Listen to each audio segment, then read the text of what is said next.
سیدنا ابراہیم خلیل اللہ تلے تنہا کھڑے. سیدنا ابراہیم خلیل اللہ کو بڑوں کی فکر نہیں، جوانوں کی فکر نہیں، اور ان لوگوں کے اسلحے کی فکر نہیں. سیدنا خلیل اللہ کھڑے ہو کے اللہ کی دعوت دے رہے، کہہ رہے لا الہ الا اللہ، اللہ کے سوا کوئی حاجت روا نہیں، اللہ کے سوا کوئی معبود نہیں، اللہ کے سوا کوئی رازق نہیں. کھڑے ہو کے ساری کائنات والے کھڑے ہیں، سارے لوگ کھڑے ہیں اور ابراہیم خلیل اللہ بیچ میں کھڑے ہیں. میرے بھائیوں، اب غصے آپ میں سے باہر ہو گئے. وہ بڑے کہ ساری زندگی ہم ان خداؤں کو پوچھتے ہیں. ایک چھوٹا سا نوجوان آ گیا ہے، کہتے ہیں جی یہ خدا نہیں ہے، آؤ اس کو مانتے ہیں.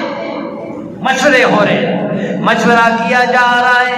سیدنا ابراہیم کے بارے میں کوئی کہتا ہے اس کو نعوذ باللہ شہید کر دیا جائے، کوئی کہتا ہے نعوذ باللہ اس کو پہاڑ کے اوپر لے جا کے گرا دیا جائے، نعوذ باللہ کوئی کہتا ہے پانی میں گرا دیا جائے. لیکن نمرود کی باری آئی، کہتے ہیں آگ جلا کے سیدنا ابراہیم کو آگ میں پھینکا جائے. آگ جلا کے سیدنا ابراہیم کو آگ میں پھینکا جائے. قرآن کیا کہتا ہے جب یہ لفظ آئے کہ مشورہ ہو رہا ہے؟ سارے کوئی کیا مشورہ دے رہا ہے، کوئی کیا مشورہ. 17واں پارہ ہے. میرے بھائیو آؤ قرآن سے پوچھتے سیدنا ابراہیم کا کیا حال ہوا تھا. قرآن کہتے ہیں قالو، سارے بیک زباں ہو کے بولے. پہلے تو ایک ایک کر کے کوئی تدبیریں دے رہا تھا، کوئی کہتے ہیں پہاڑ سے گرائے، کوئی کیا کوئی کیا. اب سب جب نمرود نے کہا کہ اس کو آگ میں جلائیں تو سب بیک زباں ہو کے قالو حرقوہ، اور سیدنا ابراہیم کو جلا دو. وانصروا آلہتکم ان کنتم فاعلین، اپنے خداؤں کی مدد کرنا چاہتے ہو، اپنے خداؤں کی اگر مدد کرتے ہو تو یہی واحد راستہ ہے کہ سیدنا ابراہیم علیہ السلام کو جلا دو. قرآن پاک کے 17واں پارہ سورہ انبیاء میں یہ واقعہ ہے کہ سیدنا ابراہیم علیہ السلام کو جلا دو. نمرود نے کہہ دیا. اسی منظر کو اللہ رب العزت نے 23ویں پارے کے اندر سورہ صافات میں بیان کیا ہے. یہی منظر کہ سارے لوگ جمع ہیں، نمرود کھڑا ہے درمیان میں. نمرود کہتا ہے 17واں پارہ سورہ انبیاء کے قالو حرقوہ، اس کو جلا دو. اور ادھر سے قوم کہتی ہے قالو بنوا لہ بنیانا. سورہ صافات 13واں پارہ سارے بولے ایک بڑی دیوار بنا ڈالو، اور بڑی دیوار کے اندر بڑا گھر بنا ڈالو. فرمایا اس میں لکڑیاں جمع کر دو، لکڑیاں جمع ہو جائیں، بڑا گھر بنا ڈالو. بنا دیا، لکڑیاں جمع کر دو، جمع ہو گئی. اور پھر کہا فَأَلْقُوهُ فِي الْجَحِيمِ، سیدنا ابراہیم علیہ السلام کو اس میں ڈال دو. امتحان آ گیا ہے خلیل اللہ کا کہ بڑی دیوار بنائی، بڑا گھر بنایا، لکڑیوں سے بھر دیا، بن گیا، لکڑیوں کو جلا دیا. اتنی ایک روایت کے اندر آتا ہے کہ اتنی زیادہ آگ تیز ہوئی کہ جلتے جلتے وہ آگ نیلی ہو گئی، اور اس کے اوپر ہزاروں میل اوپر سے اگر کوئی پرندہ جاتا وہ بھی جل بھن کے راکھ ہو جاتا. اللہ اکبر. سیدنا ابراہیم خلیل اللہ کی آنکھوں کے سامنے کہا ابراہیم مان جاؤ، ابھی بھی تیرے پاس وقت ہے، آگ میں جانے سے پہلے پہلے ہمارے خداؤں کو مان لے. ابراہیم خلیل اللہ اللہ کے دربار میں کھڑے ہیں، آنکھیں بند کر لی، فرمایا ربا تجھے ہی مانتا ہوں، ان خداؤں کو نہیں مانتا، اگر تو سچا ہے میری مدد کو آ جانا آگ کے اندر، اگر ربا تو سچا ہے تو تیرے لیے قربان ہونا کوئی مشکل نہیں، میری مدد کر لینا آگ کے اندر، نہیں تو یہ خدا جن کو میں نے توڑا تھا ان کے ماننے والے مجھے آگ میں پھینک رہے ہیں۔ اللہ اکبر۔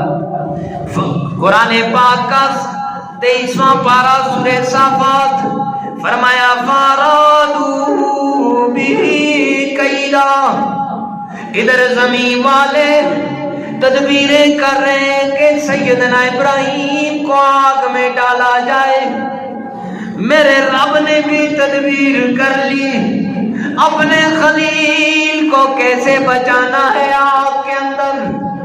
ادھر 17واں پارہ ہے سورہ انبیاء، فرمایا قالوا حرقوہ، نمرود نے حکم دے دیا کہ اس کو جلا دو، وانصروا آلہتکم، اپنے خداؤں کی مدد کر لو، ان کنتم فاعلین، اگر تم اپنے خداؤں کی مدد کر سکتے ہو۔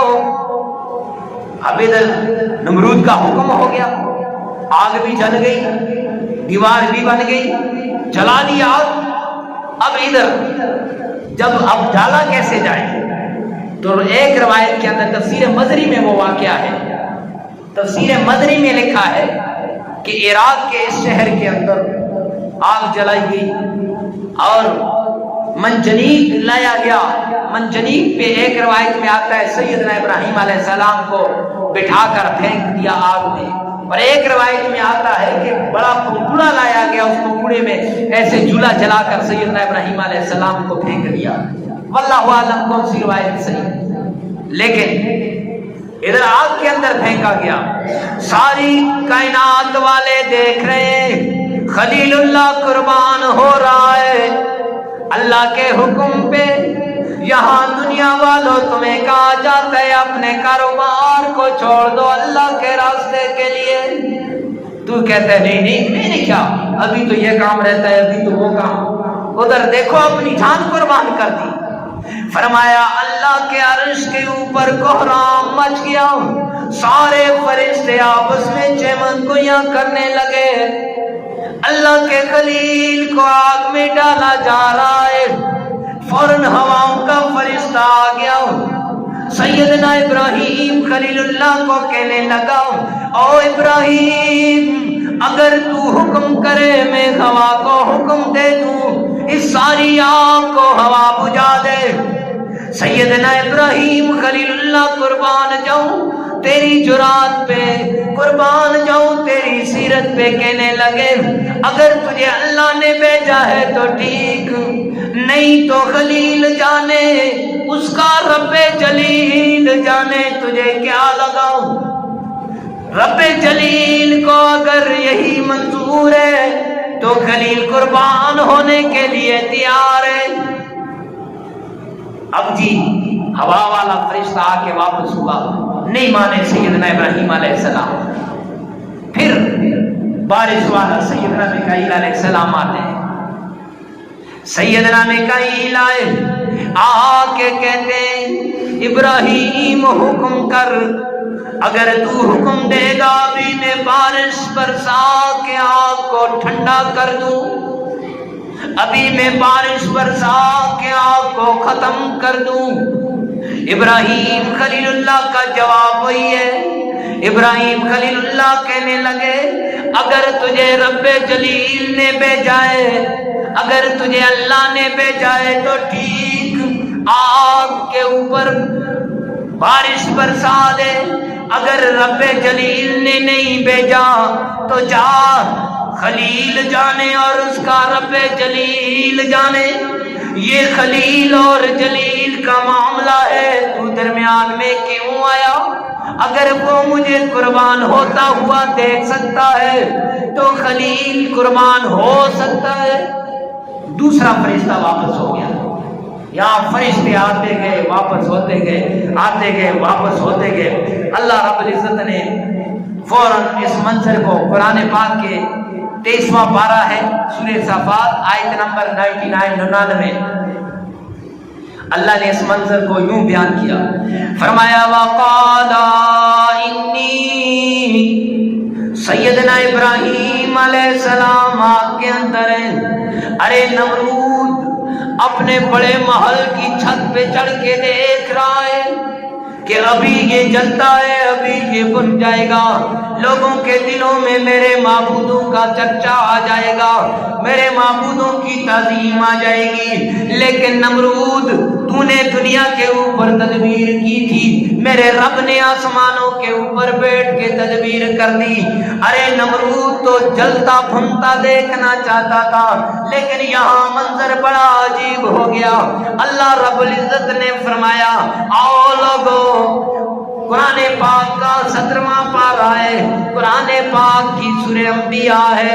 اللہ رب العزت فرماتے ہیں قُلْنَا يَا نَارُ كُونِي بَرْدًا وَسَلَامًا، اے آگ آج تیرے اندر سے جلانے کی حیثیت کو کھینچ رہا ہوں۔ اے آگ آج تو جلایا کرتی تھی، تجھ سے وہ حکم واپس لینا چاہتا ہوں، آج میرے ابراہیم کو جلانا نہیں۔ فرمایا وَسَلَامًا عَلَىٰ إِبْرَاهِيمَ، آج جو میرے ابراہیم پہ سلامتی والی ہو جاؤ، اتنی ٹھنڈی بھی نہ ہونا کہ میرے ابراہیم کو سردی لگے، اتنی گرم بھی نہ ہونا کہ میرے ابراہیم کو گرمائش لگے۔ نمرود کھڑا دیکھتا ہے، دیکھتا کیا ہے؟ ایک فرشتہ انسانی شکل میں سیدنا ابراہیم علیہ السلام کے پاس بیٹھا ہوا ہے۔ یہ آیت اس آیت کی تفسیر میں لکھا ہے، تفسیر عثمانی میں بھی ہے، تفسیر مدنی میں بھی ہے، اور تفسیر قرطبی کے اندر بھی یہ واقعہ ہے کہ وہ فرشتہ بیٹھا ہوا ہے۔ سیدنا ابراہیم علیہ السلام سے راز و نیاز کی باتیں ہو رہی ہے۔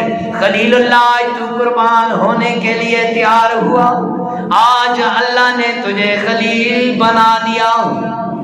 اللہ رب العزت نے اس مقام پہ آ کے پھر سیدنا ابراہیم کو اپنا دوست بنایا، خلیل بنایا۔ خلیل کا معنی کیا ہوتا ہے؟ دوست۔ پہلے گھر سے نکلے، ابراہیم علیہ السلام نے برداشت کر دیا، پھر لوگوں کے سامنے آئے، برداشت کر دیا، آگ میں چلے گئے، برداشت کر دیا۔ آخری بات کر کے اپنی بات کو ختم کرتا ہوں۔ قربان جاؤں سیدنا ابراہیم علیہ السلام، اللہ نے تجھے طرح طرح سے آزمایا، آزمائشیں آتی گئی، خلیل کے اوپر خلیل کامیاب ہوتا گیا۔ میرے بھائیوں 94 سال کی عمر ہے، سیدنا ابراہیم خلیل اللہ کے ہاں بچہ نہیں۔ اللہ اکبر سے تان آتا ہے، آ کے خلیل اللہ کو کہتا ہے او خلیل فلاں جگہ پہ جا کے سجدہ کر جا، تجھے اللہ بچہ دے گا۔ میرا خلیل کہتا ہے نانا، میرے رب نے جب بچہ دینا ہوا تو میرا رب دے گا، اگر میرے اللہ نے میری قسمت میں بچہ دینا نہیں لکھا، میری قسمت میں اولاد نہیں، تو جا تو پیچھے ہو جا، مجھے اولاد کی ضرورت بھی نہیں ہے۔ اور تم بیٹیوں والے ہو اور تم بیٹوں والے ہو میرے بھائیوں، ذرا تصوراتی دنیا میں کھو کے دیکھو۔ ہاں ابراہیم کی بیوی ہے، محلے کی عورتیں سیدنا ابراہیم خلیل اللہ کی بیوی کو کیسے تانے دیتی ہیں۔ سیدنا ابراہیم خلیل اللہ کی بیوی کے پاس آ کے کہتی ہیں انت عجوز، تو بانج ہے، تیرے جسم سے تیرے نفس سے بچے نہیں ہو رہے۔ واللہ آج کے اس دور کے اندر بھی اگر کسی عورت کی اولاد نہ ہو، معاشرے کے اندر اسے عیب سے دیکھا جاتا ہے۔ اگر تم عیب سے دیکھتے ہو تو ابراہیم خلیل اللہ کی بیوی کو بھی دیکھو۔ میرے بھائیوں، ابراہیم خلیل اللہ کی بیوی اندر گھر کے اندر چادر تان کے اللہ کے دربار میں ہاتھ اٹھا کے رو رہی ہے، واہ سارا تیرے اوپر قربان جاؤں. سارا رو رہی ہے, مانگ رہی ہے, ربا مجھے اولاد دے دے. ادھر سیدنا ابراہیم پریشان, ربا مجھے اولاد دے دے. اولاد دینا کس کا کام؟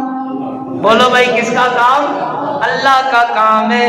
اور دنیا والوں تم کیوں کہتے ہو تیری اولاد نہیں؟ تم کیوں کہتے ہو اس عورت کو کہ تیری بیٹیاں ہوتی ہیں؟ کیا عورت بیٹی بناتی ہے؟ کیا عورت بیٹا بناتی ہے؟ نانا کبھی یہ غلطی نہ کرنا.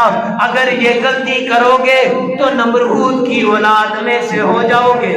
اگر یہ غلطی کرو گے نمرود کے کنبے اور قبیلے والوں میں سے بن جاؤ گے. سیدنا ابراہیم علیہ السلام پریشان ہے, ادھر سارا بھی پریشان ہے, دونوں مانگ رہے ہیں لیکن اللہ نہیں دے رہا. 94 سال کی عمر ہو گئی, سیدنا ابراہیم خلیل اللہ کے ہاں اولاد نہیں ہے. یہاں 20 سال ہو جائے 30 سال ہو جائے, اس کو تو اولاد ہونی نہیں ہے, یہ تو بھانج ہو گئی ہے. میرے بھائیوں 94 سال کی عمر میں فرشتے آتے ہیں, آ کے حکم دیتے ہیں کہ اللہ کا حکم ہے کہ تیرے ہاں اولاد ہوگی.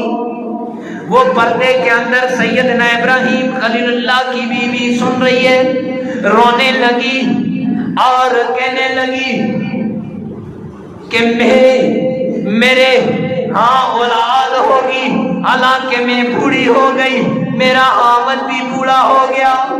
انا عجوز وبالی شیخا, میں تو بانجھ ہو گئی, میرا آمد بھی بوڑھا ہو گیا. مجھے اولاد میرے رب نے اس وقت نہ دی جب میں جوانی میں تھی, آج میرے ہاں کیسے اولاد ہوگی؟ لیکن اللہ نے دکھانا تھا کہ بھائی اولاد جوانی میں نہیں بڑھاپے میں بھی دی جا سکتی ہے. تو انشاءاللہ اس واقعے سے آگے کہ کیسے اولاد ہوئی, پھر اس اوپر ابراہیم علیہ السلام کے اوپر